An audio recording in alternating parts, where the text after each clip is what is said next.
মহিলাদের লাগে না, বাচ্চাদের লাগে না, এমনকি মানুষ মৃত্যু হয়ে যাওয়ার পরে তার কাপড়ের কাপড়টাও টাকা দিয়ে কিনতে হয়। এই কথা ঠিক না বলে বলেন?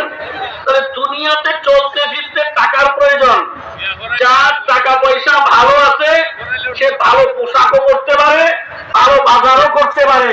শিমুলতলি বাজার থেকে টাকাওয়ালা পয়সাওয়ালা হাইটা আসে না, রিক্সা নিয়ে চলে আসে।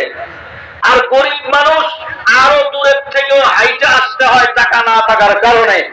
তাহলে বোঝা গেল দুনিয়ার জমিনের টাকা পয়সার মুআমালা সবার জন্য প্রয়োজন।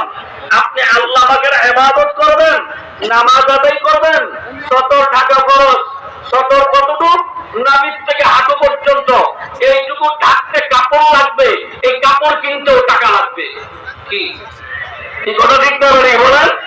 পাগড়ি মাথায় দিয়ে নামাজ পড়লে প্রতি 2 রাকাতে 70 রাকাত নামাজের নেকি পাওয়া যায়। পাগড়ি কিনতে টাকা লাগে।